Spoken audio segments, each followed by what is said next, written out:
அந்த இருக்கக்கூடிய 200க்கும் மேற்பட்டவர்கள் வந்து அவர்கள் வந்து ஒரு நக்சல் மாதிரி சித்தரிக்கதா சொல்லியிருக்காங்களா? அதை பத்தி என்ன சொல்லியிருக்காங்க உங்ககிட்ட? ஏற்கனவே வந்த 7 பேரும் உங்ககிட்ட பகிர்ந்துகிட்டது என்ன விஷயம் சொல்லுங்க.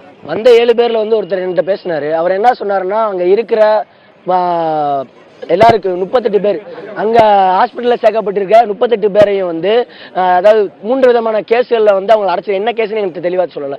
3 விதமான கேஸ்ல அடைச்சிருக்கா சொல்லியிருக்காங்க. அதுபோக அங்க இருக்க யாரோட நிலைமைன்னு தெரியல. என்ன காரணம்னா இந்த 7 பேர் ஏன் இந்த 7 பேர் வந்திருக்க மாட்டாங்க. விடுவிச்சு ஏன் வந்தாங்கன்னா அங்க என்ன நடக்குதுன்னு தெரிவிக்கிறதுக்காக வந்தாங்க.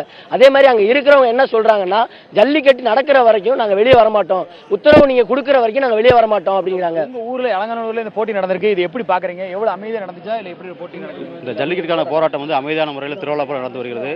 வெளி மாவட்டத்தில் வந்திருக்கிற ஒவ்வொரு இளைஞர்களுக்கும் அலங்காநல்லூர் இளைஞரணி சார்பாக வாழ்த்துக்களை தெரிவித்துக் கொள்கிறோம். உதயகுமார், நீங்க சொல்லுங்க, இந்த போராட்டத்தை எப்படி பாக்குறீங்க?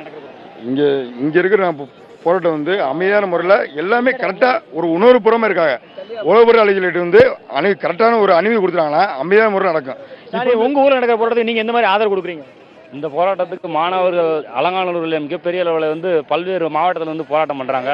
தமிழ்நாட்டில் இருக்கக்கூடிய ஒட்டுமொத்த மாணவர்களும் களத்தில் இறங்கி போராட வேண்டும் என்று, இது அலங்காநல்லூருக்காக மட்டுமல்ல, ஒட்டுமொத்த தமிழர்களுடைய நாட்டு மாட்டை காப்பாற்ற வேண்டிய தேவை இருக்கிறது.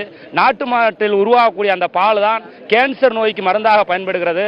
இப்போ பால் குடிக்கிற நம்முடைய குழந்தைகள் எல்லாம் எதை சாப்பிட்றாங்கன்னு பார்த்தோம்னா சோயா பீன்ஸ் அப்படின்றது கூட தான் பால் குடிக்கிற நிலை இருக்குது. ஆக இந்த நிலை மாறி நம்முடைய வீரியமான அந்த மாட்டை காக்க வேண்டுமானால் ஜல்லிக்கட்டு விழா நடத்தினால் மட்டும்தான் காப்பாற்ற முடியும். அது நேற்றிலிருந்து 2வது நாளாக போராட்டம் நடத்துறாங்க. இத்தனைக்கும் நிறைய இளைஞர்கள் சாப்பிட கூட இல்லை, வெறும் தண்ணி மட்டும் குடிச்சிட்டு இருக்காங்க. இப்படி இருக்கும்போது எந்த எனர்ஜில இன்னும் அந்த போராட்டங்கிறது இவ்வளவு தூரம் வீரியமா இருக்குன்னு பாக்குறீங்க? தமிழர் உணர்வு தான். இது தமிழர் உணர்வு. தமிழர் உணர்வுல வந்து மத்திய அரசு மாநில அரசு விளையாடுறாங்க. அதை நாங்க தட்டி கேட்போம். நடத்துற வரைக்கும் போராட்டம் நடத்துவோம். இளைஞர் மத்தியில் ஒருங்கிணைப்பு எப்படி சாத்தியமா இருக்குன்னு நினைக்கிறீங்க? எல்லாரும் உணர்ச்சியினால ஒற்றுமையா இருக்காங்க சார்.